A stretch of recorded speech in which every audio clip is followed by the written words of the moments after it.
Welcome back to the Matter of Facts podcast on the Prepper Broadcasting Network. We talk prepping, guns, and politics every week on iTunes, Stitcher, and Spotify. Go check out our content at mwfpodcast.com on Facebook or Instagram. You can support us via Patreon or by checking out our affiliate partners. I'm your host, Phil Rabalais. Andrew and Nick are on the other side of the mic, and here's your show.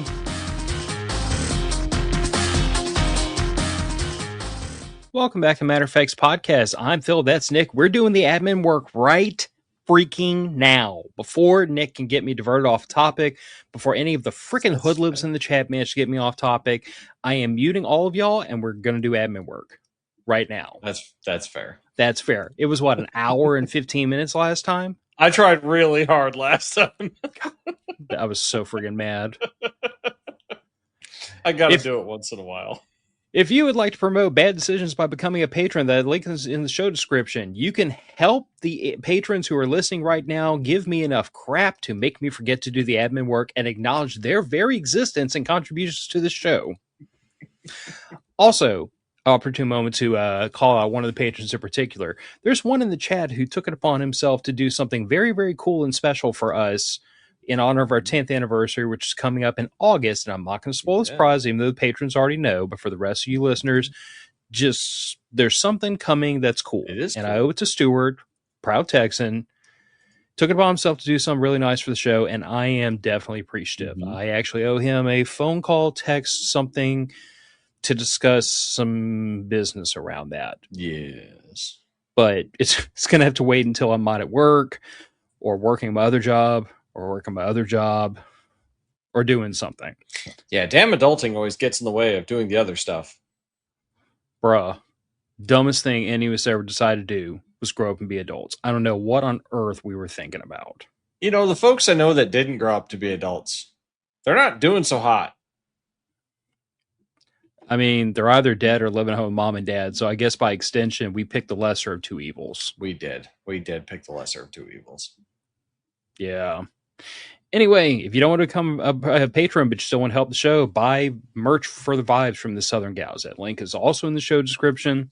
One of these days, we're going to contribute some time to revising the shirt ideas a little bit, because we got some good ideas. We do. Turns out cigars and bourbon and tomfoolery is a good melting pot for thinking of things. Yes. And if you'd like to prevent war crimes, you can go to Disaster Coffee. Use code MOF, because we don't do subscriptions anymore. Yeah. But code MOF will get you the exact same discount off. And I am here every week to remind you, mother effers, to go order your coffee. Listen to me. Your spouse will appreciate it. Your coworkers will appreciate it. Your local judge, magistrate, police officers will appreciate it. Everyone will like you better if you're caffeinated. Just trust me on this. Yeah, so far, accurate. And if you don't like coffee, then your life is already sad. So, yeah. I wonder about those folks. They claim they're okay. I don't think they are. I'm pretty sure they're all dying inside. Very possible. All right, before we get to topic, this crawled across my newsfeed today, and I thought it was out freaking standing. Now, in the name of full disclosure, US v. Himani is going to have some mixed results from the firearms community, because there's a lot of people out there that say that if you smoke pot, you shouldn't have guns. You should be a good, law-abiding citizen, and yada, yada, yada, yada, yada. And most of those people are FUDs, and I ignore them to the best of my ability. But I tend to believe, from an intellectually consistent position of a libertarian, which I happen to be, that I like whiskey and cigars and coffee, and caffeine's highly addictive, and alcohol kills people every freaking year. It's also undoubtedly heavily addictive for those that have addictive personalities. And nicotine is also highly addictive. So because I like my drugs, I say that if somebody else wants to ganja out, not at the same time to play with guns, but ganja out separately from. I mean, we also don't advocate for heavy consumption of alcohol while handling guns. So I think it's just, a wise course of action. I don't really know that I advocate for anyone being like psychologically or mentally or physically impaired while handling firearms. It just seems like a bad idea. But for the person, it's definitely a safety issue. But for the person that likes to participate in some recreational substance use, I don't think that their right to have firearms for their own self-preservation and the defense of their community should be stripped away from them permanently by government that's hell-bent on finding any reason to take guns from anybody. Well, look, the only constitutionally enforced law is shall not be infringed. Doesn't mention anything about drugs, doesn't mention anything about felons. If we want to be strict constitutionalists, which you tend to favor, and I have also been known to favor from time to time, can't take away guns because somebody got high one time. Yeah. I mean, we don't qualify people from running for president because they smoked a bit of weed. Obama, Bush, Clinton. Definitely Clinton. Clinton again. Possibly Trump. I have never heard any allegations that he smoked pot, but I guess I just kind of naturally assumed that he's a teetotaler. Like, he doesn't drink, he doesn't smoke. Amphetamines, maybe. I mean, the guy's kind of a spaz. Who knows? Although you also have to bear in mind that, like, my definition of drug is a very loose one, and I count most pharmaceuticals. Mm-hmm. All pharmaceuticals are drugs. Yes, but I guess my point is that just because you get your recreational drugs from a guy on the corner and someone else has money and insurance there, so they get their recreational substances from prescribed by a doctor and billed to your insurance, doesn't mean you're not a pillhead. You're still taking drugs. You're just getting them from a different source. You are. You just have daddy's permission slip. Yes, and that's really the only difference. And I think a lot of those are kind of ridiculous. Like, if you want to kill yourself through pharmaceuticals, go ahead, but I'm not paying for it, and I'm not paying for your treatment afterwards. That's on you. You made that choice. And I think that's fairly intellectually consistent and morally consistent. Yeah. But back to US v. Himani, the part of this that gives me a big old chuckle, and I'll be the first to admit, I am usually the curmudgeon bastard on this show that is like, this doesn't matter, we're going to get screwed in the end, and, the law's not on our side, the courts are rigged against us. I'm that person most of the time. But it does do me a bit of a chuckle to see the United States government get slapped 9-0 in a Supreme Court case because the Supreme Court, not with a unanimous decision, with a decision in multiple, what's the word? Not consenting decisions, but basically there were like 3 different decisions made. All were in favor of the defendant, but not for the same reason. Right, which is unusual. It's also an indication that the government really, really picked the wrong fight on this one. They did. In my opinion, they picked the wrong fight on this one. I think that the real reason why we saw this ruling now when we did is because, let's face it, it's half or more of states now have decriminalized or legalized pot, marijuana, whatever. Mm-hmm. They're changing the schedule list for it at the federal level. The writing's kind of on the wall, and SCOTUS is going, hey, look, I can be fun too. I don't really think this is them saying, well, constitutionally. No, I think it was them trying to get a PR win. I think maybe, but the other thing I'm noticing is that there was a lot of hand-wringing over the Interstate Commerce Clause, which I've been amazingly critical of in the past. Because there's a lot of commerce that does not happen interstate that is still regulated under it. I can remember multiple instances in which people were put in prison over suppressors that never crossed state lines, but the government insists we can still regulate them for reasons. Now, if I manufacture a cylindrical object, say this cylindrical object, which I did manufacture out of bar stock, now, it's completely worthless because I didn't get the heat treat right, but it stays in my basement. It goes nowhere. No one paid me to make it. I didn't pay for anyone to make it. There was no commerce that took place. You can't regulate that cylinder under the Interstate Commerce Clause. It's not legally consistent. Unless a government agency decides it really needs an excuse to shoot your dog and burn your house down. Sure. I mean, it's not, but still, it's just because they do it doesn't mean it is legally correct or right. I will grant you that. I mean, the government does illegal things all the time. In fact, wildly illegal things constantly. And they do them to enforce the law.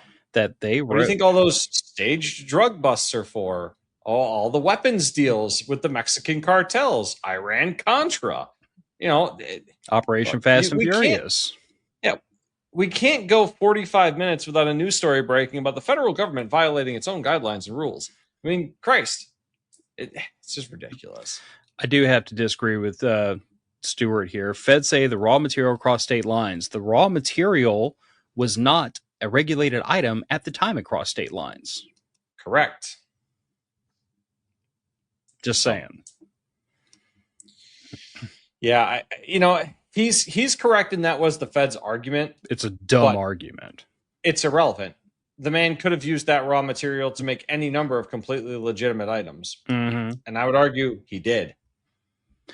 Yeah. But like I said, I just wanted to kind of give a quick shout for that. It always gives me a chuckle when I see the government slap itself on the PP. I know it's kind of perfunctory, but... Speaking of the government getting a slap down, Doc brings up a very excellent point. The vampire laws in Hawaii have been slapped down, which has implications for New Jersey and New York as well. What are vampire laws?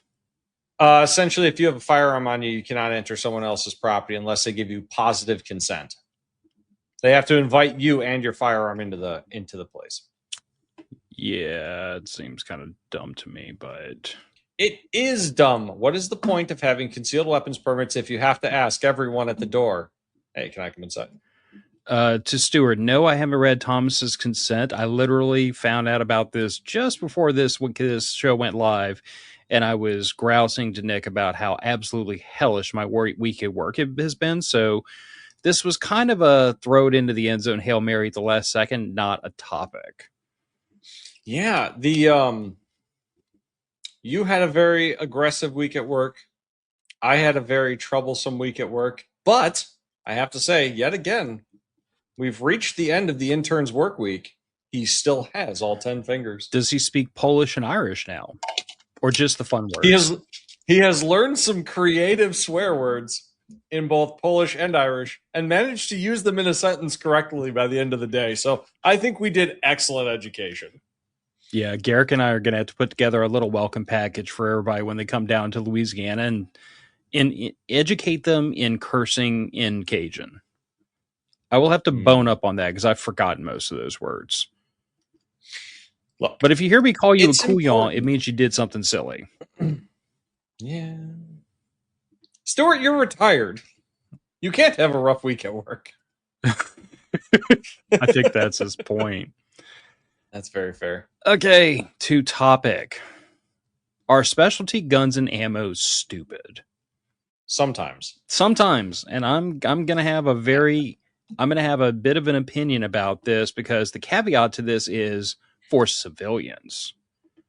Yes. So let's talk about this ever so briefly. Like the idea of specialty guns is in a lot of ways, in my opinion, kind of like rooted deeply in military doctrine. And from that perspective, when you have a whole fire team backing you up, you can afford to take this guy and specialize him and take that guy and specialize him because he's got all these buddies that have other things that do the things your weapon doesn't. You can have a dedicated shotgun guy because if you got someone else in the squad that can shoot at 300 meters, then the limitations of his firearm aren't applicable because the rest of the squad can back him up. It goes back to the idea of a fire team that dates back for many, many generations in military doctrine, that if we have a guy with a bolt action DMR, he's giving up a lot of rapid fire firepower in exchange for greater range. Yep. That makes sense when you have a whole fire team with M1 Garands or with M16s or something backing you up because your lack of individual firepower is overcome by the rest of the fire team. Absolutely. But if you're in a civilian setting, you might be the only person with gun at the time. True. If not, you might be the primary person with gun because you might be the one defending the family while everybody else takes shelter.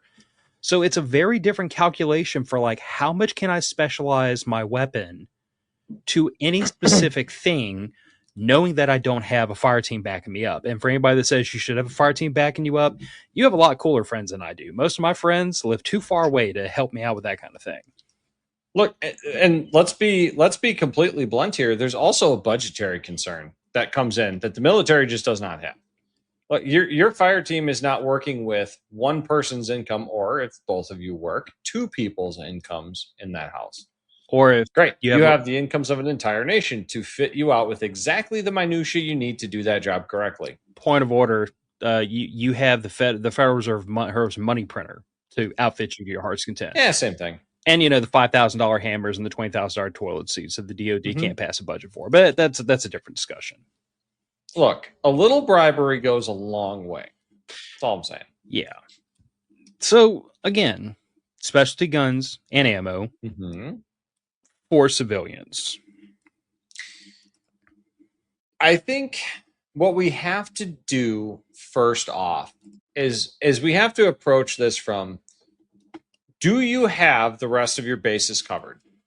Because if you do, if you have your food on lockdown, your alternative power sources set up and ready to go, you got healthy emergency fund, you got your medical care on point, you've taken your classes, you've put in your range time, you've got your ammo, then yeah, I mean, feel free to buy whatever obsolete or obscure firearms you want and collect them as a hobby.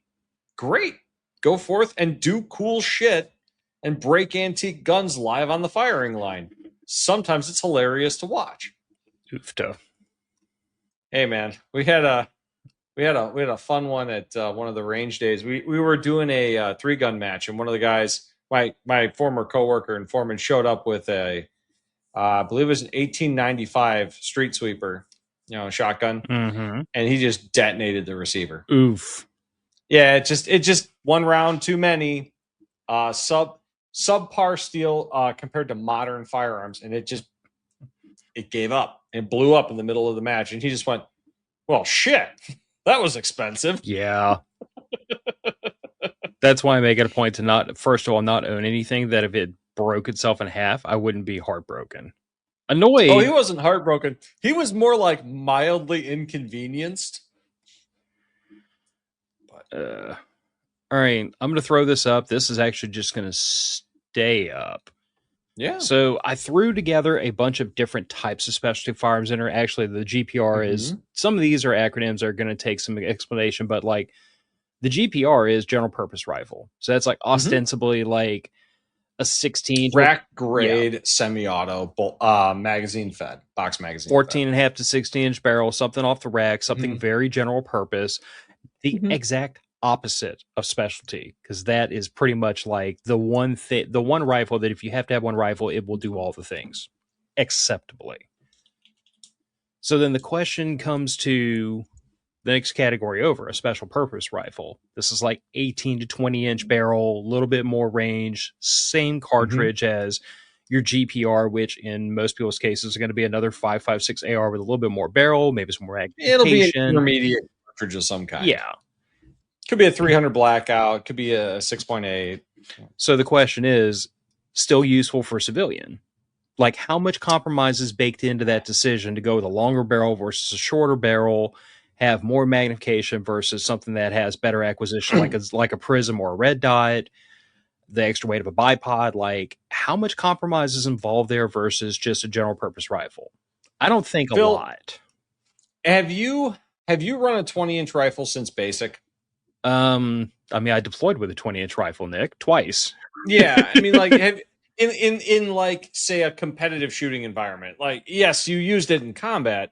I mean, are we counting maneuvering in and out of Humvees with? Yeah, that's fine. I mean, how much of an inconvenience was the extra 4 inches, realistically? So realistically, the only time that extra barrel turned into a gigantic pain in the butt, and this is kind of an edge case in most cases, was when you are on the roll, window down, rifle out the window, and you had to open the door, pull the rifle in, get and dismount the vehicle quickly. Sure. In that one narrow edge case, having 4 inches of less barrel, or 4.5 or 5.5 inches less barrel. Yeah, I could see that making the maneuver easier. But that being said, we trained around it. Like, I've talked about this before, about the fact that, like, a lot of people talk about how they need this like super short cut down barrel so you can maneuver through hallways. And your answer, mine was always like, just cock the stock up on top of your shoulder, tuck it underneath the shoulder. Like Yep. there's literally a position where you literally like pull the buttstock underneath your arm and you shorten this whole thing out to where the receiver is basically next to your rib cage.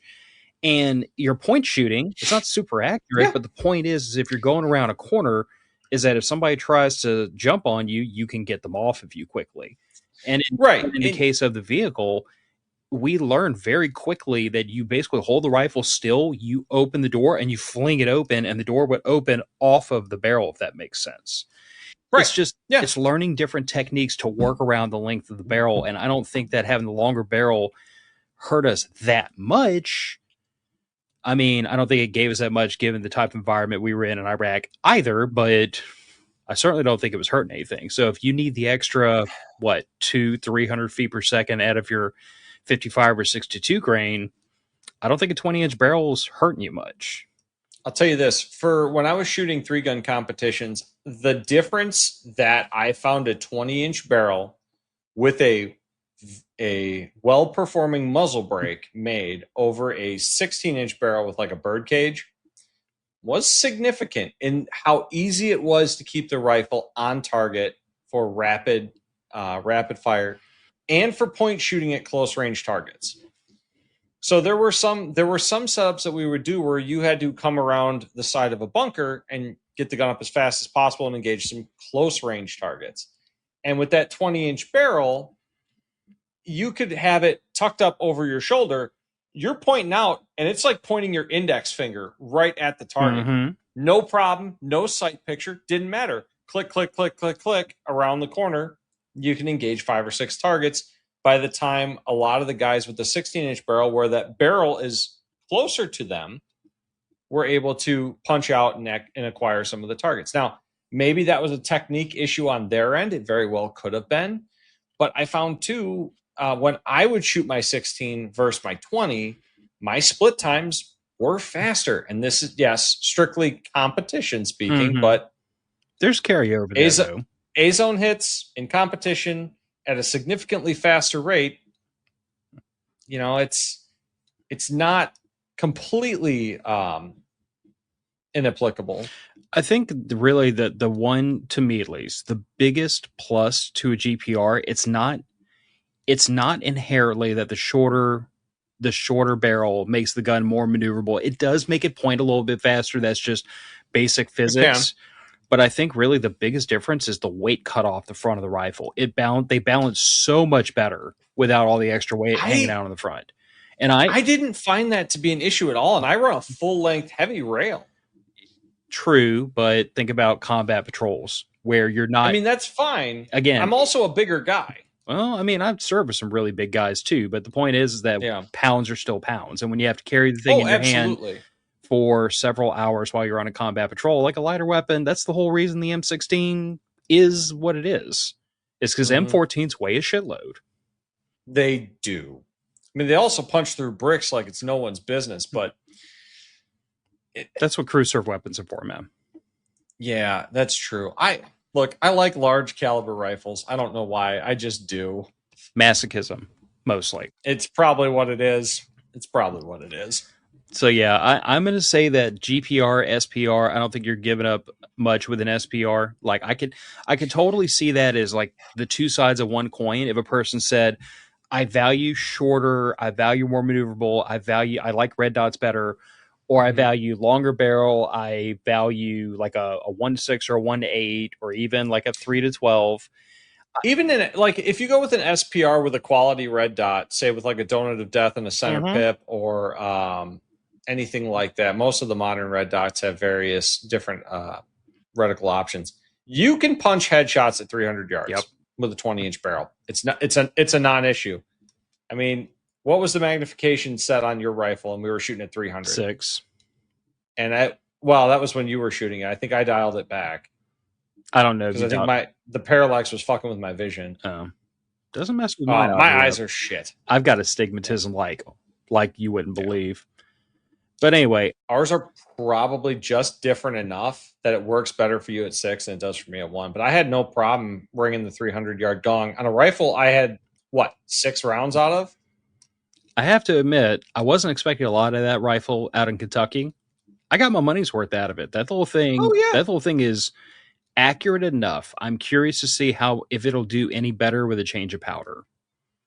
it could. If you can get the velocities to where the barrel whip is at its happiest point, then it'll do more than you think. That's a better barrel than you made it out to me to be.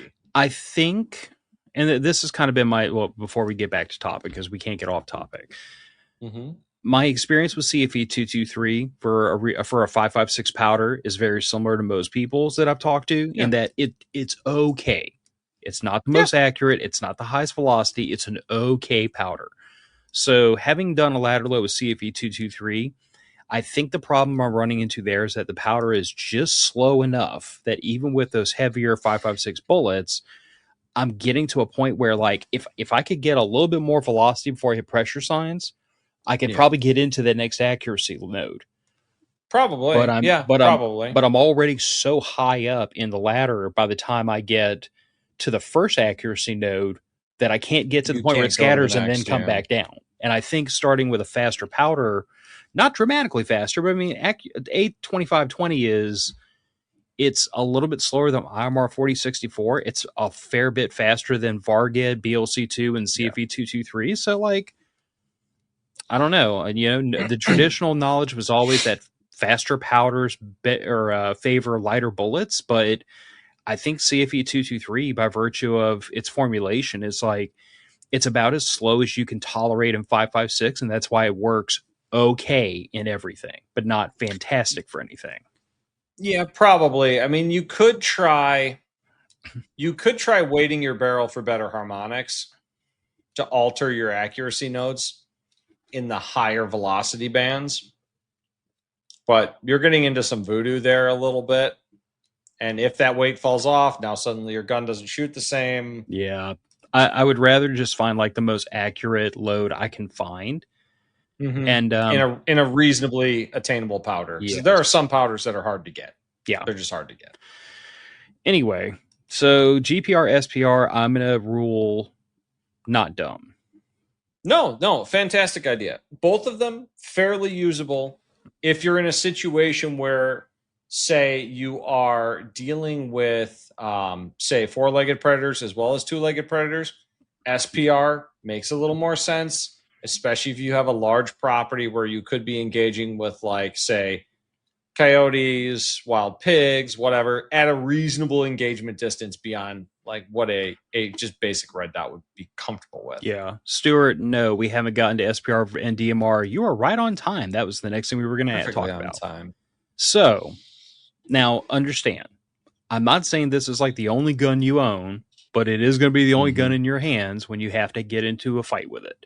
True. DMR. It depends on your environment. Very much so. So here's kind of where I am on this. Again, with the idea that you are the only shooter in the situation. Well, you're the only shooter on your side of the situation. You don't have a fire team behind you. You don't have a bunch of buddies. Your wife is not playing Annie Oakley standing next to you. She's taking shelter. It's just you. The DMR to me makes a lot of sense if you're in that weird edge case where range matters more than the size of the firearm, the weight of the firearm, the amount of ammunition in your magazine, the ability to put multiple rounds on target. You're in a 1v1 situation, because even if you have a DMR and even if you have some good magnification and even if you're at range, if it's 5-on-1, I don't want to be taking fire from 5 guys firing wildly in my direction, because the odds start to stack up against me. Then I'm going to catch a lucky round. Volume does seem to have an accuracy all of its own after a certain point. Every military in history has proven this. Accuracy by volume is accuracy. Yeah, look, here's a problem that you're going to run into with the DMRs that I think bears discussion. If you are using a DMR in a self-defense situation, you're going to have an awful hard time justifying why you're taking 300+ yard shots for self-defense. Unless the average jury is going to look at that and go, That's Why really didn't you just run far from away? being in danger. Right. You had an awful long time to leave. Yeah, I have heard some legal justifications that basically amounted to like I had a rifle, the other dude had a rifle. Like if I turn around and run, I'm Reasonable still within his engagement target distances. engagement distance.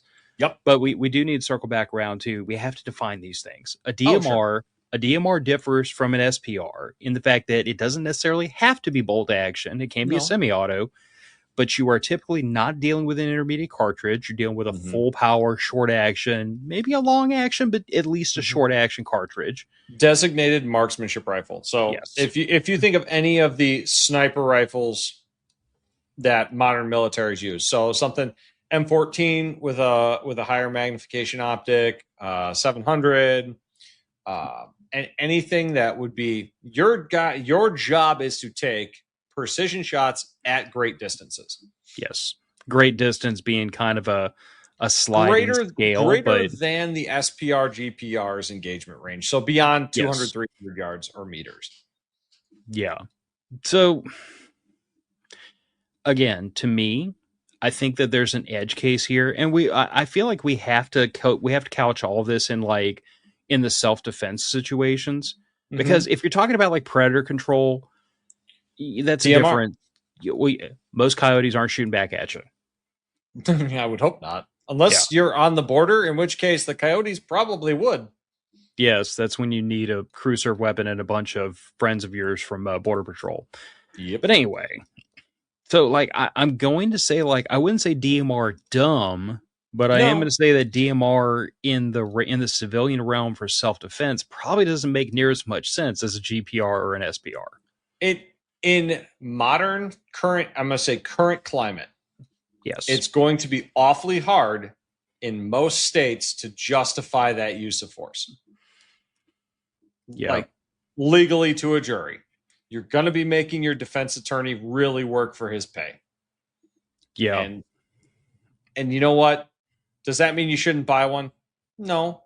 That just means it's probably not going to be the gun you grab. Probably not. Probably. So, moving right along, I had to sneak in here a night vision gun because my GPR is literally stacked up with night vision crap on it. Half of all time is nighttime. Half of all time is nighttime. I'm going to tell you that some of the downsides to like, and I wouldn't even say this is like dedicated night vision gun. I mean, I guess you could argue like if you had a gun, Your Honor, I'm farsighted. Guy that comments. I tell you what, when I see him show up in the chat, I never quite know what we're gonna get because sometimes he says stuff that is slightly out of pocket. But then he drops something like that that's like, okay, that's sir, great. You just won the internet for this hour. Like you get the prize. But like I said, like I'm thinking like night vision gun, like the way I built one, where it's like you got a laser, you're kind of stuck with a red dot because magnified scopes don't really play nice. Yeah. And now you almost are obligated to like also loop in the whole conversation about how if you want to play with night vision, you have to put like $4,000 to $8,000 on your head, which is many firearms and much ammunition worth of stuff to run around in the dark and look like a nerd. So like we're to be able to play it with night vision, to have a firearm that is outfitted for night vision. You and I've had talks about how eye-wateringly expensive anything related to night vision is. It is. Like look, a tiny, it's cool. The tiny little box of laser crap that's on the end of my barrel, which by the way was a budget $800 lamp. Yeah, you can quite easily triple that. Oh, with just the laser box. I mean, malls were selling for like 2.5, 3 stacks for a while there. V. Myers is real proud of those. Night vision, very cool. Night vision, very fun. Phenomenally expensive. Useful for self-defense. I will say, if the self-defense is happening at night, sure, it is. You know what else is really useful for self-defense at night, Phil? Weapon lights. Weapon lights. You can get a very nice quality weapon light for about $200-300. Yeah, you can get them cheaper than that, but a nice one, $200-300. Not too bad. Less than a case of ammo, depending on your I caliber. think I'm into the light that's on that particular rifle about 450, including the switch. So, like, you're talking about like a Unity switch plus a 450 versus $4,500 just for the night vision on your head. Yeah, and the other thing of it is like, because you got to include the mount and the helmet too, and go one step further than a $300 weapon light. Put some floodlights on the outside of your house. Yep. Now everybody gets to play in the light. Look, if the power is out, great. You're the guy with night vision. Fantastic. That's excellent. It's one of those things that I'm going to call it also an edge case. Yeah. Much like using a DMR in self-defense. This is going to be an edge case situation. You know, Stuart makes a good point. Night vision's really only good for self-defense if you have the time. It depends on how your system's set up, I will say. And I don't keep mine like on standby, rigged up, ready to throw on my helmet on my head and run out the door. I mean, I guess you could make that argument. And quite frankly, after a hurricane, when the power's out, I do kind of stage shit up around the house like we are. That's the time when it could be viable. But I will say this. The only place I think night vision, and this isn't even a specialty firearms thing. This is since we're talking about night vision. The place where night vision really shines has nothing to do with having a lamp on your gun or being able to shoot at night.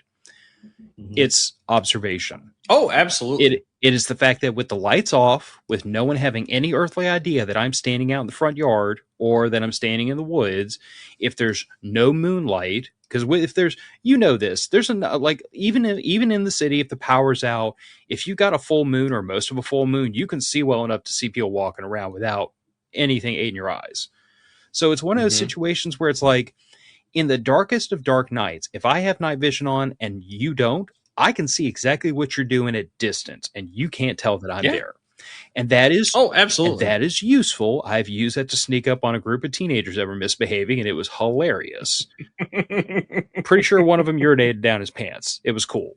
Yeah, but that's not specialty gun. That's night vision as an observation device. I don't think it makes sense for the average person to invest the money into like full on a PBS 14 or a set of binos and then have the laser box on your rifle and like build a rifle around the idea of night vision.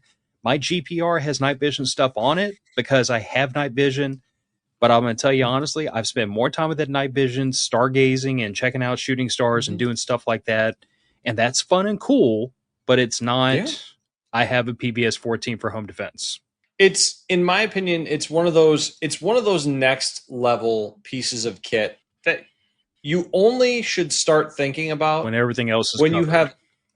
When you have all your bases covered, when you're financially sound, got your food, got your water, got your generator, got your medical, got all your training for the stuff.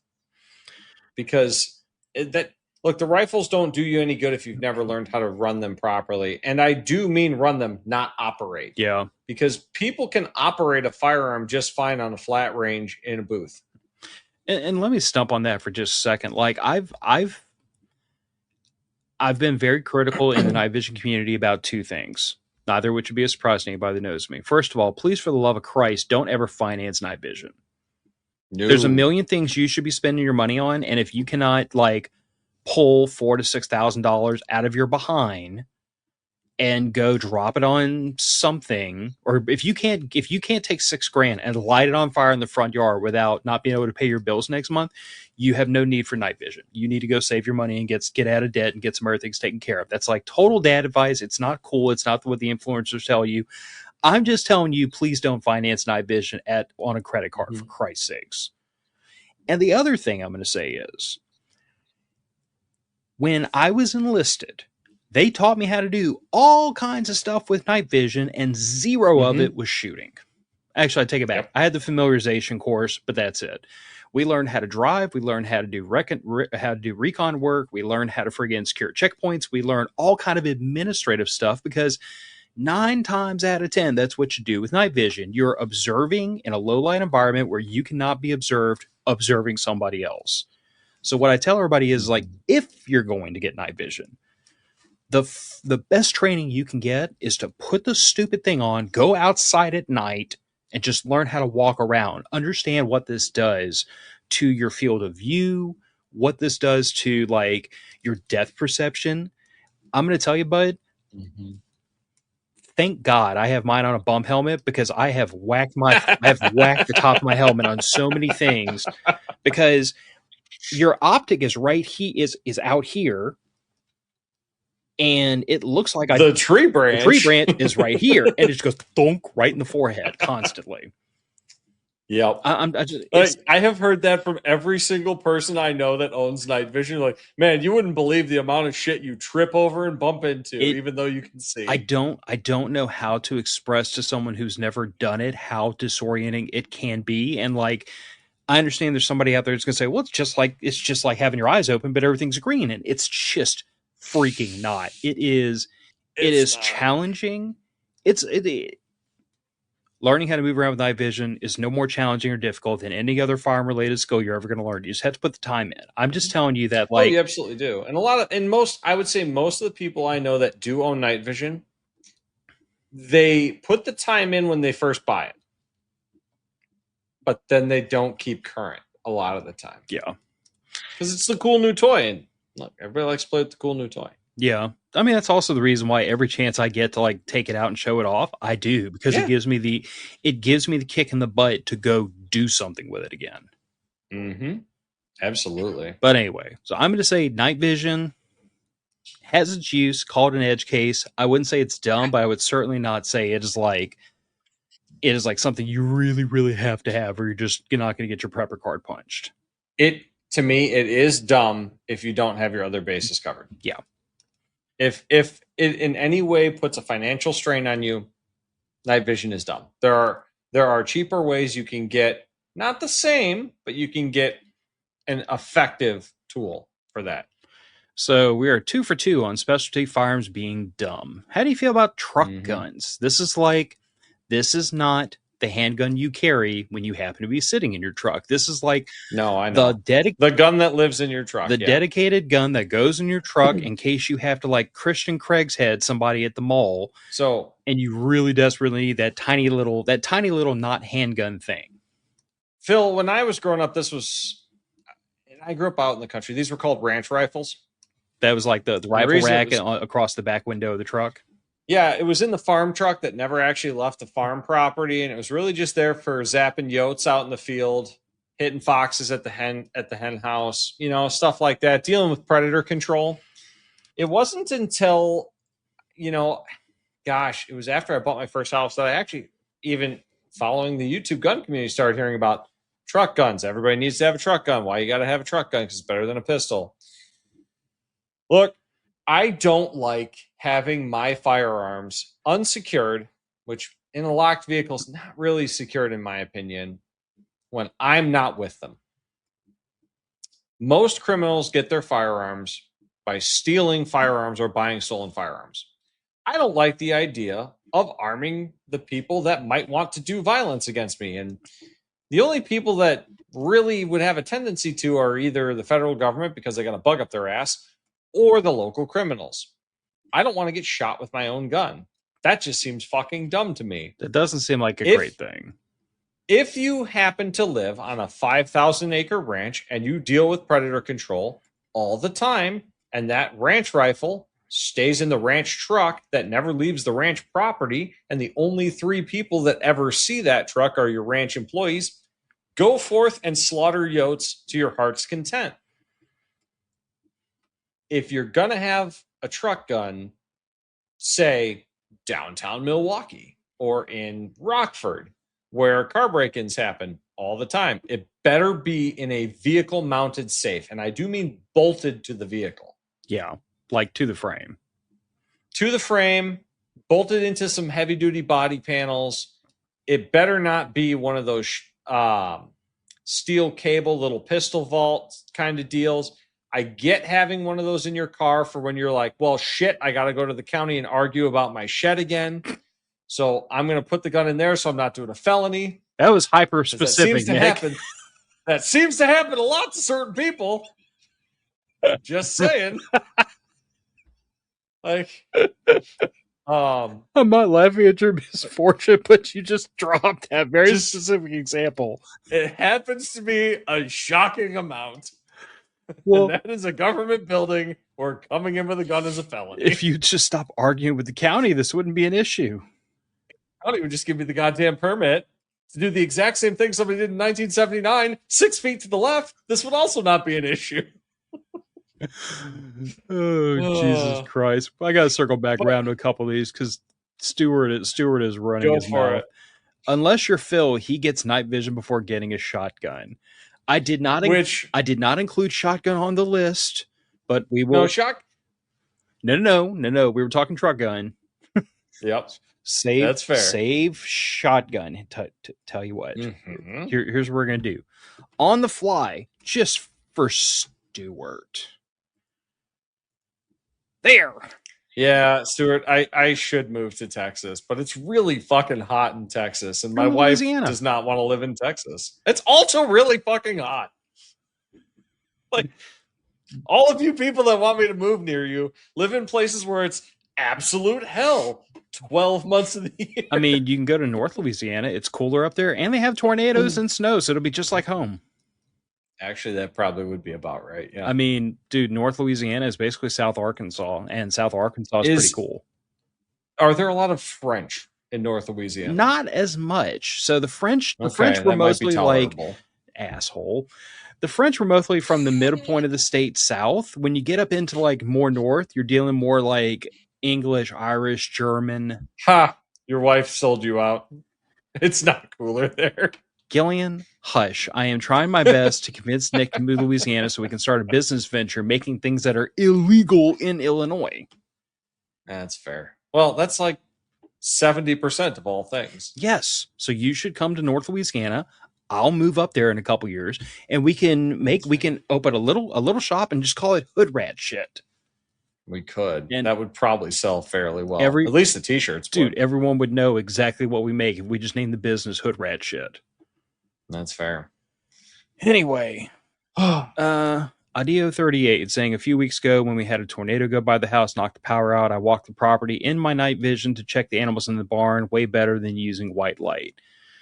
Fair use of night vision. Honestly, if you've got a large property and animals to manage, very fair reason to have it. Yeah, and I mean, in not a self-defense use, but in that situation, night vision or thermal makes a lot more sense because now you're talking about using it for like pest control. True. But not a self-defense pest control situation. Or monitoring where your animals are, especially in very dark conditions or if there's brush, a little bit of brush and stuff in the way. Thermals, fantastic. Yeah. Raggle Fraggle saying about night vision, it turns everything 2D whether you notice or not. Yes, it does. It does take. I'm just telling you, like night vision. Night vision it's cool. It's a superpower, but it takes training and it takes retraining the way your brain interprets things through your eyeballs to really be able to use it effectively.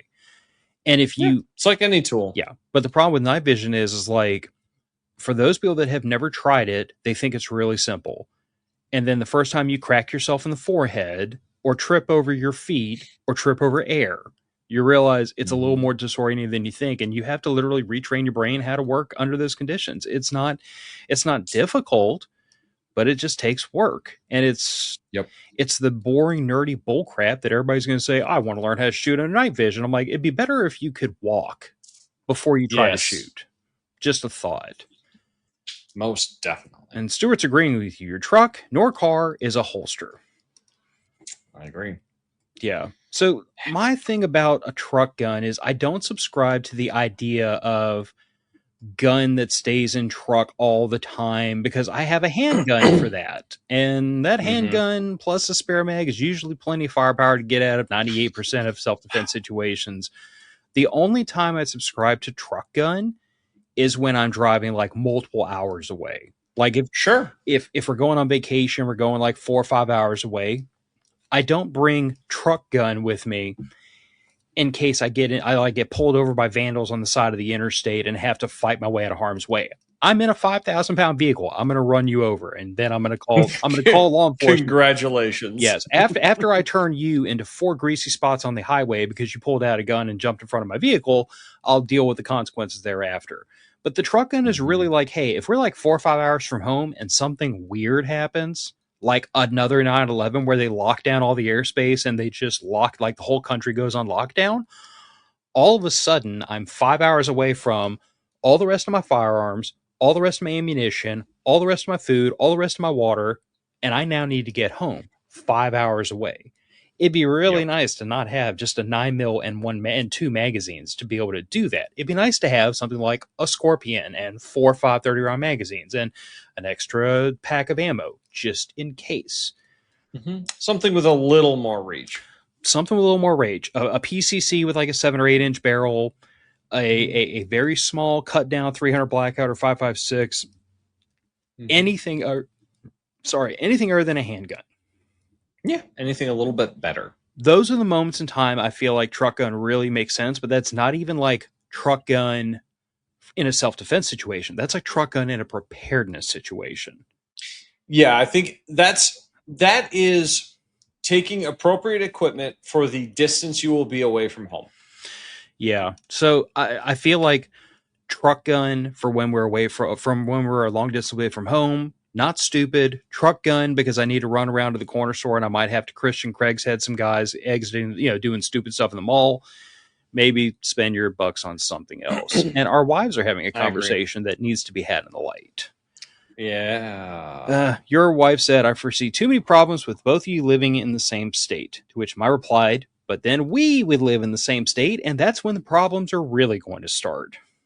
That could get expensive, especially if we found a definitely not cult ranch. Dude, I mean, look, I keep saying, the fact that you and I are as similar as we are, and we married wives that have a lot of similarities. Wildly similar.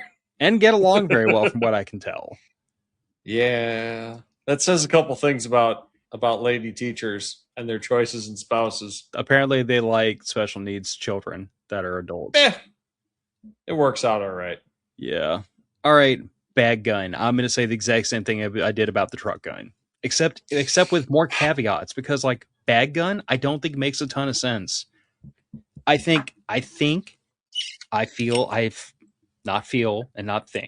based on statistics and based on rationality, 98% of firefights, 98% of self-defense situations are solved inside of one magazine with a handgun. And inside of, what was it, 7 yards? Yes. 7 to 10 yards. So we're kind of in the same situation as like the night vision, where it's like, well, yeah, if it takes you 5 minutes to get it on your head and strap it on your body, like what's the point?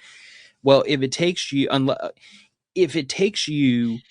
10 to 15 seconds to extract your bag gun and like flip the stock out, lock and load it, yada yada, power up your red dot, the fight's over and you've probably lost. Yeah. Versus rent your shirt up, take your carry gun out and present and do what you gotta do. If you do your holster drills appropriately, there's no reason why you shouldn't get down around or under a 1 second draw stroke. Yeah, I think you actually made me go back and look at my Manus X, and we realized that I was like, you're right on that cusp, weren't you, of breaking through a second? I was like 0.97 once. Yeah. I was like 0.1. I was like 1.1, 1.2 most of the time. But then, shockingly enough, when I went back and looked at what I was drawing out of a level 2 retention holster, I was only like 1.5. It's pretty quick for a retention holster. I mean, admittedly, I got to get back to practicing. But that was with a fair amount of practice over the course of several weeks.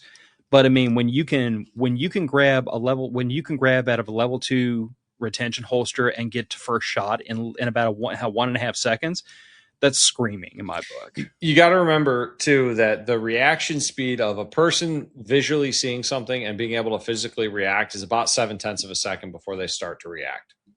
So if you are a good portion of your way through your draw stroke, now you don't have to be at full extension press out to break your first shot.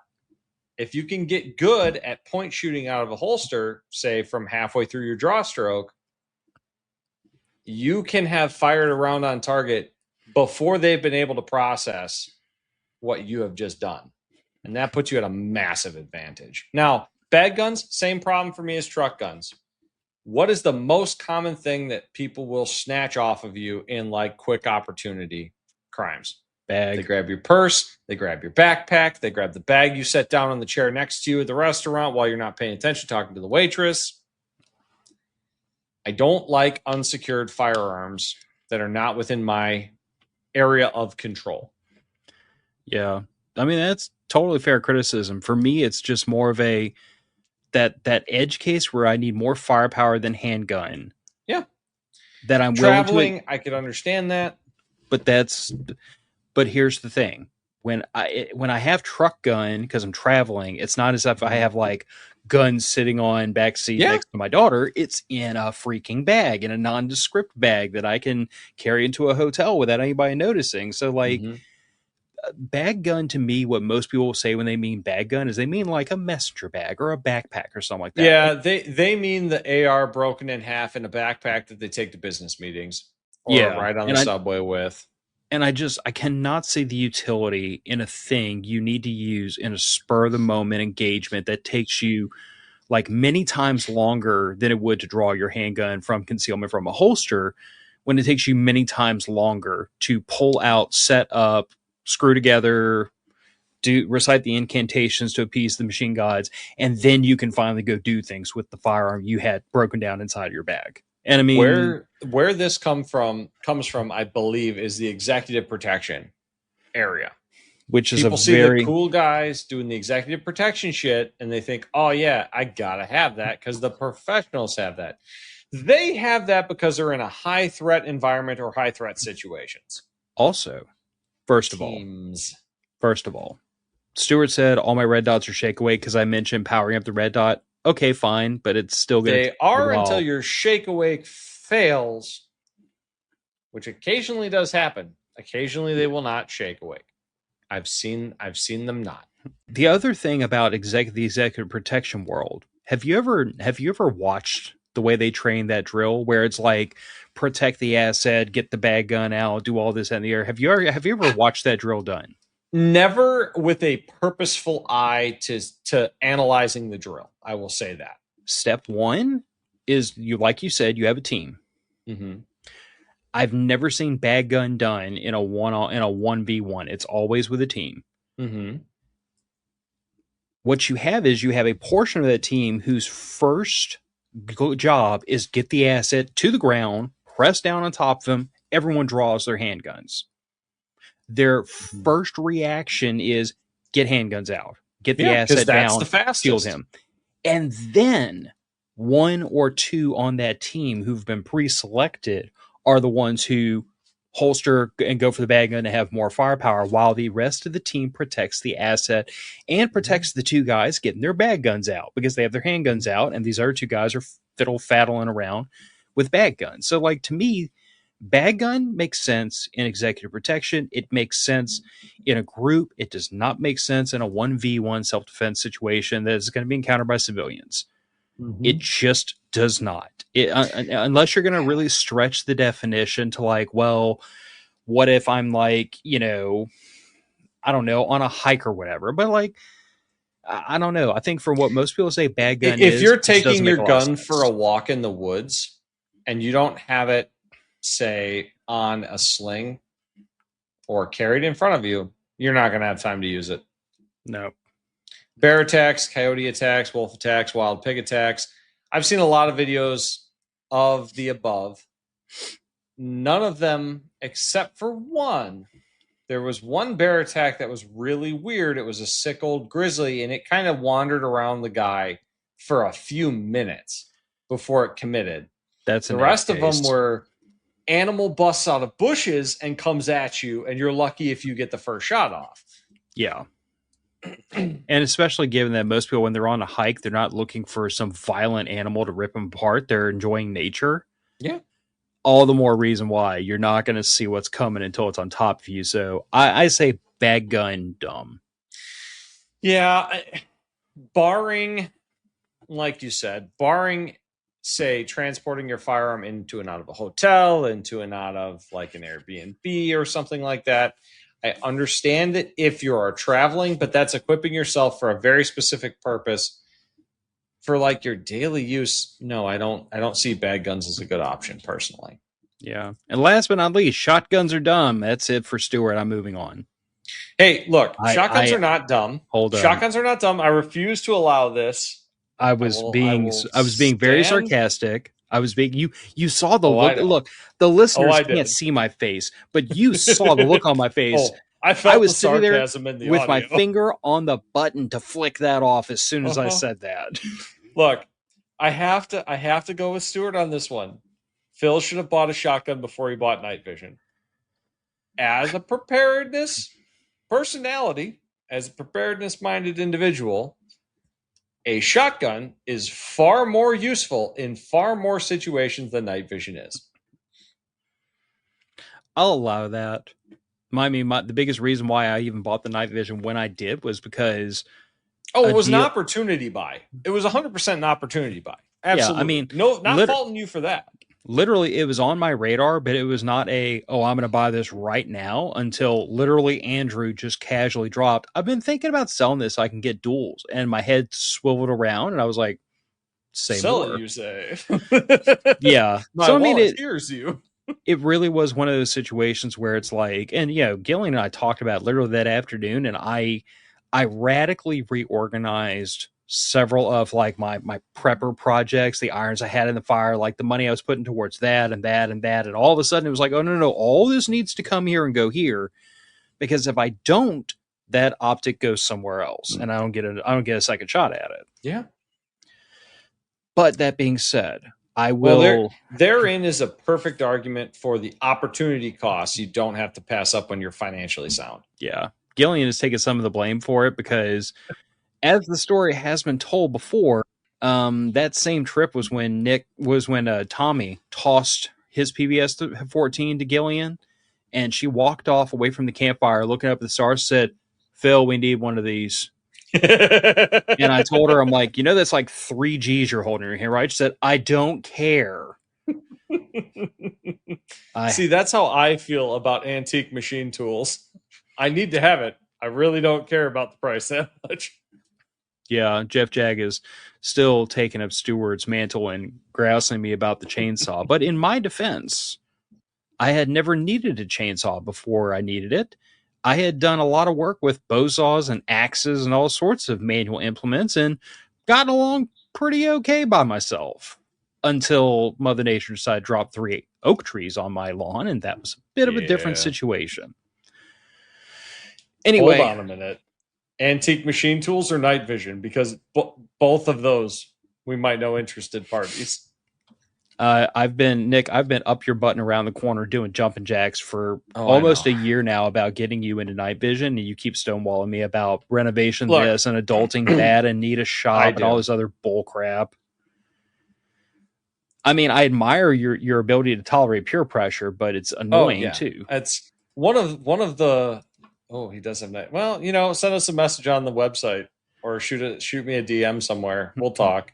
Audio 38, if you go to mofpodcast.com, hit the contact form, I will, when it eventually forward it to me. When it eventually routes to my email, I'll get it into Nick's hands. Yeah, we'll see what you got. I'm always interested in shopping. I'm not always interested in buying. I am talking to a man about several antique pieces of machine tooling and his ability to deliver it into my garage with a forklift. Fair. So, yeah. For all the things I do, for the little side hustle I run doing my design work, I really do need. Also, I did just gut a third of my house. Your wife is cracking the whip over your head. Yeah, I know. I got to finish demoing the closet after work tomorrow after I mow the lawn. That's fair. But anyway, we'll get shotgun. So I'm not going to say shotgun dumb, because the thing about a shotgun that we have talked about, many people have talked about. Mm-hmm. Hold up a second. Audio 38. I'm the one who sold you your PBS 14, Phil. Is that Andrew? Can't be. It could be. I can't see that image well enough to see if that's... Nope, me either. Our long lost co-host. I mean, if he wants to sell me duels for the same price he sold you the PVS 14. If he sells you duels for what he sold me that PVS 14, I'll be pissed. I know, right? It'd be great. Because he owes me a refund he owes me a rebate or something. That's not how that works. It's inflation. And then oh, that is Andrew. Nice. Good to see you, Andrew. You got to get back on the show. He's coming back. We need you. He's coming back. I am peer pressuring him as the day goes. But the thing about a shotgun is, what are you laughing at? Oh, it's Andrew. Saying if he sold it to me that cheap, he'd be kicking his own ass. He should be. Those are very nice duels. They are very nice duels. I'm going to be honest though, and I doubt he would fight me on this. I think the one tube I have in my PVS 14 is better than the tubes he has in his duels. That I have heard from people before, that you can get monos that are far better individual tubes than you can typically get duels, because with the duels you're trying to pair two of them together as closely as possible so you don't get the weird anomalies and headaches. Yeah. But if I am tooting my own horn, that PVS 14 is really yeah. But seriously though, as far as shotguns go, in my opinion, they are the most versatile firearm that you can buy. If you're going to only buy one firearm, it should probably be a pistol that you can concealed carry, or a shotgun. And if you're going to buy two, it better be a pistol and a shotgun. So from a defensive perspective, I agree. And normally I'd be forced to recount all the downsides of shotgun, being sure, range limited, capacity limited, yada, yada, yada, yada. However, can kill anything on the continent with the correct load at the correct range. And the thing of it is that the ability to, if you just load up a full-length tube with double-aught buck and ghost load one onto the lifter, the ability to drop a half a pound of lead in somebody's lap as fast as you can rack it or as fast as you can pull the trigger makes up for a lot of capacity limitation. People carry 5 and 6 shot revolvers to this day with the argument that, well, the big Magnum revolver's got more firepower than a 9mm, so they forgive the fact that it only has 5 or 6 shots. Sure. So capacity limited, yeah, but not a deal breaker. But the big thing to me is that by changing the load you put in it, you can radically alter its characteristics to shoot close up versus at range. Absolutely. You can do a slug changeover and punch a slug out to 50, 75, 100 yards as long as you're zeroed forward and trained with it. Not an issue. I can confirm that Federal Flight Control out of Andrews 1301 is a fist-size hole at 15 yards. It is scarily impressive. Yeah, and I mean, my own experience has been about a 1-inch hole, about a 1-inch spread per yard. That's with just Milsurp, dirty Winchester, double-aught buck. Nothing fancy, no flight control, nothing. My 300 likes the dirty, shitty double-aught better than it liked the flight control. I had a couple really wild flyers at 7 yards with flight control, and I think it's the choke they put in that thing. I need to get a choke set and play with that. I haven't tried any flight control through mine yet, but that's been about the experience I had. Is that just your regular old nothing fancy double-aught buck? Mm-hmm. I mean, at 10 yards, it's about a 10-inch circle, which reasonable for home defense use. I mean, because you're not going to be making shots much more than 10 yards for the most part. Yeah, and literally what I did was, before I went out to the range for the first time with that thing, I threw a tape measure from the refrigerator in the kitchen all the way down the hallway to where my bedroom is. So literally the longest continuous run in the whole house. And I've already forgotten what that distance was, but I set that distance out at the range, and that is the range I zeroed the dot on the red dot to a slug. And then I fired a fair amount of double-aught buck at that range, and every one of those pellets lands inside the donut of death. And that's really, you can't argue for much better than that. I can tell you that if I use the refrigerator as a backstop, I won't even upset my neighbors. No, probably not. Refrigerators are shockingly good due to all the insulation at stopping small caliber rounds. Yeah. So yeah, I'm going to say shotgun, not dumb.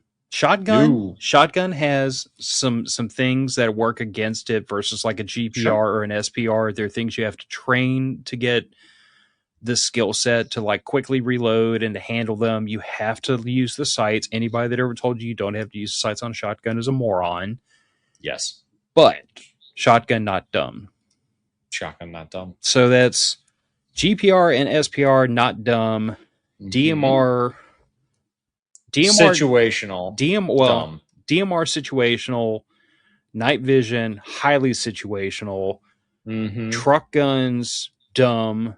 Bag gun dumb. And then shotgun not dumb. So shotgun never dumb. So that's like 3 out of 7 not dumb.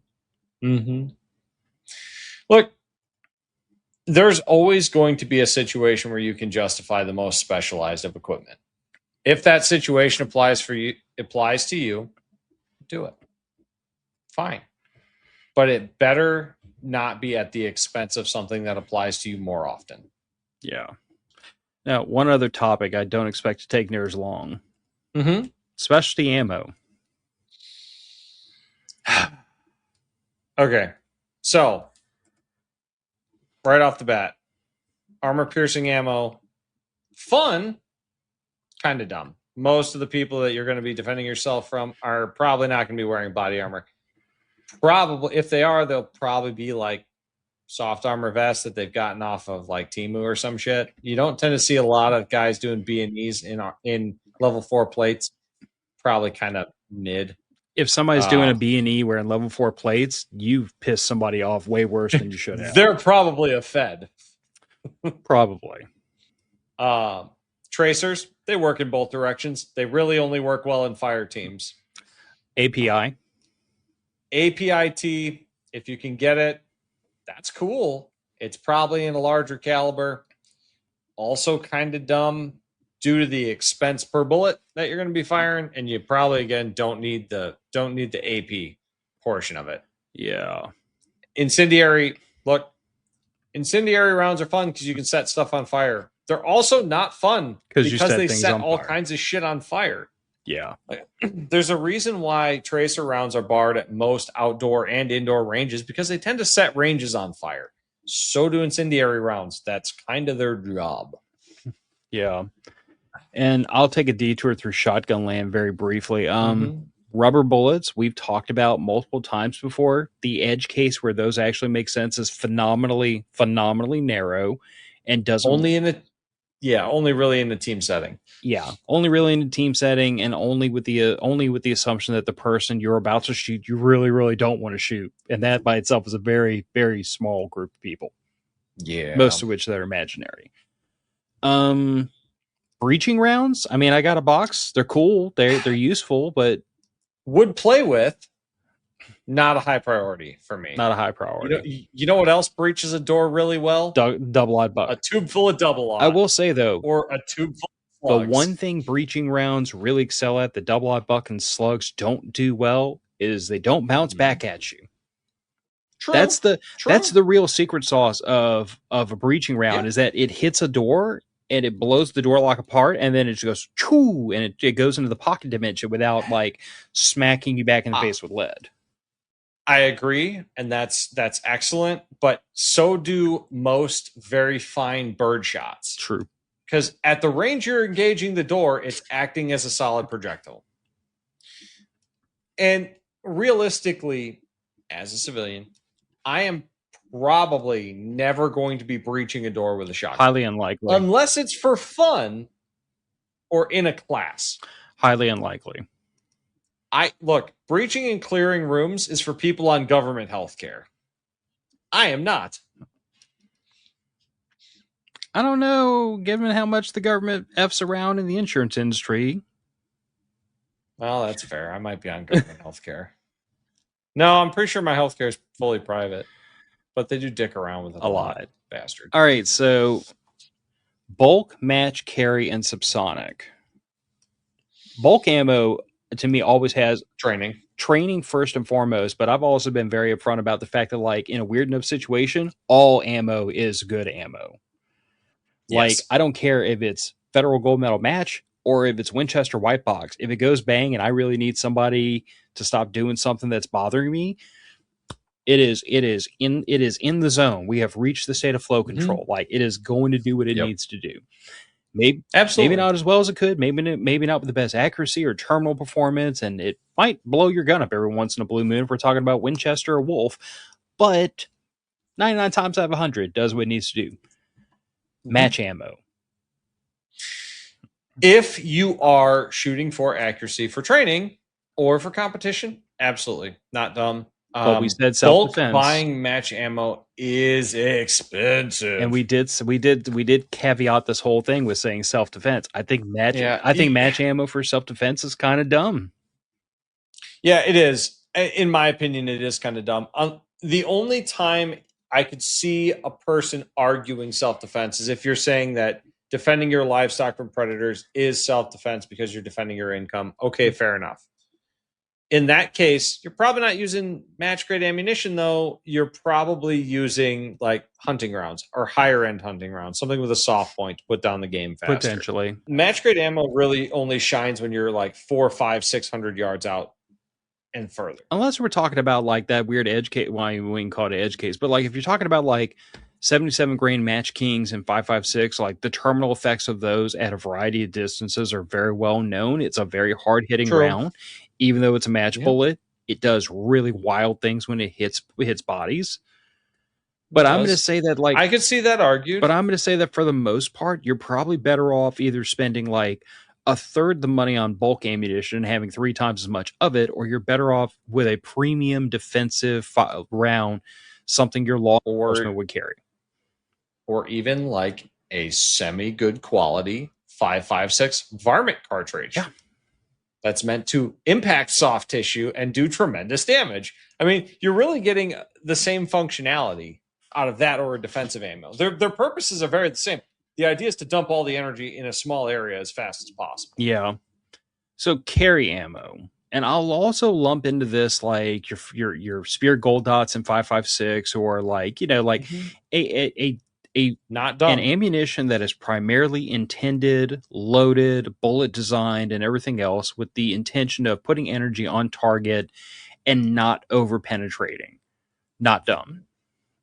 Not dumb. Someone earlier said hollow points are dumb, and I'm going to assume they were joking, but hollow points are the opposite of dumb, because the idea is that if the bullet manages to pass all the way through the target, then it's still moving. That means you have energy that you could have imparted upon the target that you're not, because the bullet maintains energy through the target. If the bullet, it's like I always tell people, the perfect situation for a bullet is that it stops inside the target somewhere, preferably after it's penetrated about half the target. Yep. You want a wound cavity, you want a lot of terminal effect, you want a lot of tissue displaced, but you want the bullet to stop, because if it does, that means all the energy was imparted upon the target, and that tends to make people stop misbehaving.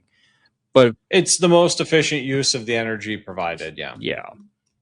And you can extrapolate that any direction you want. You can go get like, federal flight control for your shotgun. You can get like, drawing a total freaking blank, federal HSTs or federal hydroshocks for your handgun. You can go get Spear Gold. Maximum expansion 12 gauge solid monolithic copper projectiles. Whatever tickles your pickle. Turns into an 1.5-inch disc. Oof. Oh yeah. Oof is the correct answer. And 99% retention of the projectile weight. And I'll also throw 1 ounce slugs into that category. If you have a shotgun and you drop a slug on somebody, like that is, I'm not going to say it's going to do more than double-aught buck would, but it's going to make an impression.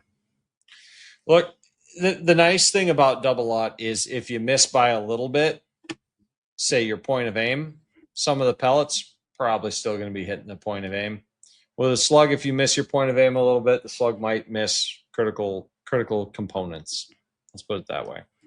Yeah, Stewart's saying 77 grain SMK is using the Mark II 62 for a reason.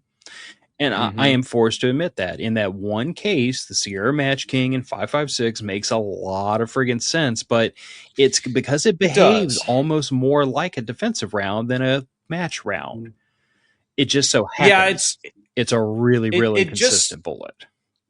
Yeah, it just so happens it's a very consistent bullet, and the hollow point in it that lends to its consistency also helps its terminal performance. It's one of those bullets that is, yes, a match bullet. It's also a defensive bullet, a carry bullet. So now subs, if you have a suppressor on a weapon you intend to use in a defensive capacity, say your home defense gun is a 300 blackout with a can, go forth and carry subs, all of the subs. But if you, like me, live in a state that is terrible and you can't have suppressors, subs are dumb. Use full velocity ammunition. I'm going to go one step further. Make your pistol a flashbang too. I'm going to go one step further. If in the pursuit of having a subsonic round, you cannot load that ammunition at full power, it's dumb. Mm-hmm. So what I mean is, like, for the people who like have loaded like subsonic 308 Winchester, you have to download that round a lot. Subsonic 5.56, you have to download it a lot. You can't get full power. Mm-hmm. You can't get full. I mean, obviously you can't get full velocity because your velocity is limited, but you can't even push a heavy enough bullet to make up for the energy loss by the reduction of velocity. 300 blackout tilts things back in the other direction because you could put a really big, super heavy bullet in there and get your terminal effect from that. So absolutely. So like it's like 9mm going to 147 grains, you're automatically subsonic. Yeah, or like 230 or hell, at 185 all the way to 230 grain, 45 ACP. You get tons of freaking weight behind the bullet because that's what 45 ACP does. You can load it at absolute, like, burning the house down full power, and it's still subsonic. Go forth, do great things. But, like, I just have to put that caveat in there that if to have subsonic, you have to give up power. I'm calling it dumb. Yeah, I would agree. Because at that point, I would rather... If you're going to be running a can, run a cartridge that is meant to be run with a can. Yeah, because my way of looking at it is like, I would rather deafen myself and the assailant and flashbang both of us into oblivion. Look, my hearing is already roached. Yours will be too. Mine are, yeah. I'm already deaf, and my wife and daughter hopefully are holding their ears shut. So you're about to ride the lightning with me. We are both going to hear "re" for the next like 2 weeks on the back of this adventure. But I can't get behind the idea of like subsonic ammo when it means you have to give up power. I can't, if not for a defensive situation. It just doesn't make sense to me. No, I agree. We could add suppressors to the list real quick. I mean, I don't think suppressors are... I put them in the similar category with night vision. I don't know if I want to go that far. I don't think suppressors are dumb. I think suppressors make... No, I don't think they are. But I don't even think they're like super situational, because even if you're running supersonic ammo, they're still going to reduce the flash a fair bit, which in a low light situation I was thinking about financially. Okay, so... I was thinking about in the same financial category. If you have everything else sorted out... Then go get suppressors. I see where you're grab going. A suppressor if you can. I see where you're going. I mean, yeah, I would not... I would not prioritize. They're an added expense and an added complication. But if you're already sitting on a pile of ammo and you already have your training and everything else, then yeah, by all means, suppressors for home defense, not dumb. I would love to be able to roll a 300 blackout with a suppressor for my home defense rifle. But instead, guess what? You get a 12 gauge ghost loaded. Yeah. I was going to say, like... So we're all going to suffer. The only thing that makes that's dumb around suppressors is just freaking, like, the laws around them. Oh, but yeah. The laws are very dumb around them. And my state makes it even worse. In fact, I'm pretty sure the only way you can legally own suppressors in my state is if you are an FFL of some form. So it sounds to me like Gilrab is saying that the range day was really fun. I think she's alluding to the fact that we need suppressors. I mean, suppressors for everyone. I actually just talked to my dad on Father's Day about the fact that, like, he had mentioned that he was thinking about getting into suppressors. He has talked about it a while. Mm-hmm. And I kind of impart upon him, I'm like, okay, if you're serious now, we need to get together with a local lawyer and get a family trust going. Because I told my dad, I'm like, you and mom and me and Gillian need to be on that trust at a bare minimum. If there's not a, I don't know if there's a legal implication. I'm sure there's a legal implication about like I couldn't add my daughter to the family trust. Although why wouldn't I be able to? 18 and up, okay, is most of the family trust requirements. To the extent of my knowledge in my state, Louisiana. Fuck man, Louisiana is interesting in a variety of ways when it comes to our legal tradition. I will have to inquire, but I told my dad, I'm like, I blame the French. The four of us need to be on a. Well, it's also Napoleonic code, which is a fair bit different than ye old English. Yes, blaming the French. Yeah. Well, you know, we did have some pretty cool carpentry projects, so there is that. True. Yeah, they get stuff right now and then. But anyway, I told my dad, I'm like, if you're serious about getting suppressors, we need to sit down with a lawyer, get a family trust going for the four of us, potentially my younger brother, if he wants to be party to it. And I basically told my dad, I'm like, if you're serious, like, let's get the paperwork going, because I would like to get some suppressors. Paperwork takes a while. But the problem my dad and I have is like, anytime he leaves town for like a period of time, because him and my mom do a lot of vacationing, their retirement, if he's going to be out of town for like a couple of days, he's usually okay. But he's going to be out of town for like a while, he's been known to bring a lot of his firearms over to my house and drop them off just in case. Fair enough. And like I told Dad, I legally could not take custody of your NFA items unless we're on a trust together. Yeah, and that's really quite a downside to the way the NFA is structured, and one of the big reasons why I personally think it needs to go. It is so poorly written and structured. It is designed to punish people for doing everyday tasks. The other thing I point out to my dad, and like I think this might have had a bigger impact on him. And for those of you out there who play around with NFA items, you should take this to heart. But I point out to my dad, I'm like, here's the thing. If you buy a suppressor and it's only registered to you, not only can I not take custody of it, but when you pass away, which will happen one day, your own wife cannot legally have custody of that thing and is, I believe, supposed to notify the ATF, and they will come and seize it from her. At the moment of his passing. Yeah. Because technically, if she leaves the hospital, goes home, she has now assumed possession illegally. Yeah. Now, would they actually charge her? I don't know that. I'm sure it has happened at some point. I don't want to give the sons of bitches the satisfaction of putting a 70-something-year-old lady in jail, because these are the same motherfuckers that burned a whole bunch of women and kids to death in a building in Waco, Texas. I don't shot a pregnant woman carrying a baby. I don't have a lot of faith in their governance or their discretion. Put it that way. No, definitely not. I mean, we've talked about this before. Just because it would look really bad and most prosecutors wouldn't bother doesn't mean you're not going to get an idiot every once in a while. Yeah. So anyway, that was what I told my dad. I'll keep up with him and see if it's something he really wants to pursue at this point or not. But I've pretty much told him, like, either you and I need to go get this going, or my wife and I are going to go get this going by ourselves without you. Because, like, I've told... I mean, you can add people onto the trust later. Yeah, but it would make sense to just go ahead and get everybody roped in the same boat. We all send all of our stuff off at the same time. But I've told Gillian, like, I want to get suppressors. I don't want to get them registered just to me. I want her to be able to have legal custody of them as well. Yeah, it makes life simpler that way with the trust. Yeah. Okay, so... specialty firearms, are they dumb or are they not dumb? Sometimes the survey says 3 out of 7 times specialty stuff is not dumb. 4 out of 7 times either marginally helpful or dumb.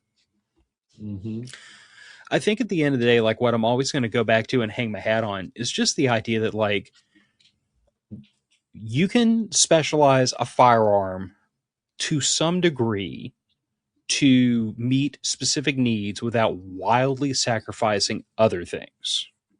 Yeah. But the minute you start to get too far outside of the Venn diagram, now we're in these weird little edge cases that don't make sense or only make sense in the weirdest situations. And now we're purposing firearms for things that are unlikely to ever happen. Or we're going to be in every situation but the one we built that firearm for when we have that firearm in our hands. Yeah, unfortunately, but that's what you get. Yeah. So anyway, if you agree, you should leave comments on YouTube or on Rumble or on Facebook, or you should check out Instagram, or you should come drop hate mail at our website. I'll make sure I forward it to the circular file where I put all the hate mail. And if you, unless it's things for sale, if it's things for sale, it depends. If you're going to charge him a reasonable amount, I'll forward it to him. If you're going to give him a sweetheart deal when you screwed me on my PVS 14, then you can both eat dirt. I'm deleting that shit. Look, if you would like to upgrade to duals, and I would like to upgrade to some night vision, we can make a 3-way deal here. I need duals like I need a hole in the head.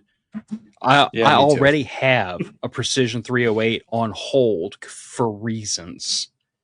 Mm-hmm. Reasons that might resolve themselves in the next couple of months, but wonderful. Yeah, I use the word might intentionally. Hey man, you gotta couch it. You can't get your hopes up in this time. Yeah.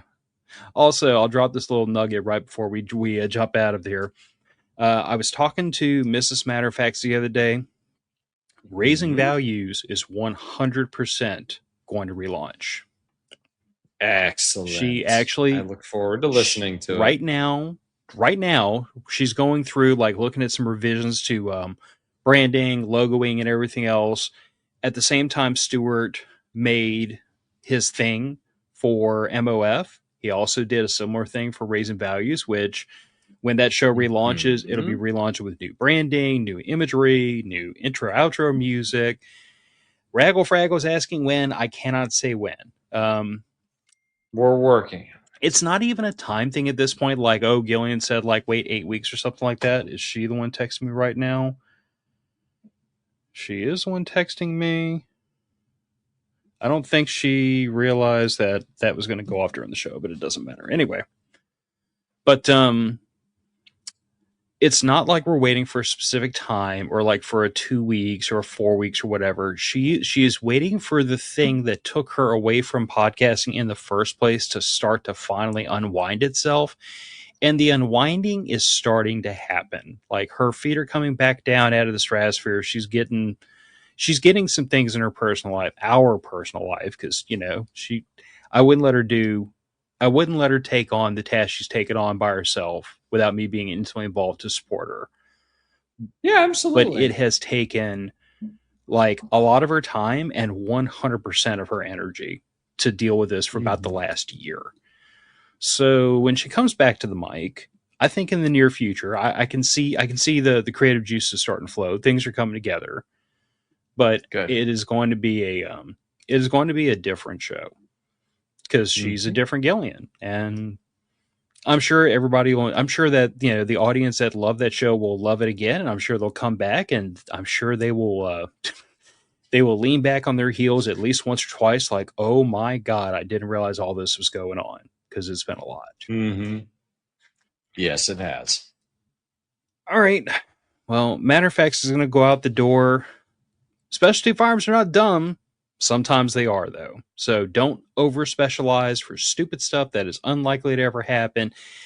Bear in mind that most fights are ended with a handgun inside of one magazine worth of ammo, and 9 times out of 10, it's much more important to have money in the bank and a fully funded emergency account than it is to have a safe full of guns that all do one thing each. Mm-hmm. But if you disagree, you can leave us hate mail, and I'll make sure I delete it. Matter of fact, it's going out the door. Goodbye, everybody. Good night.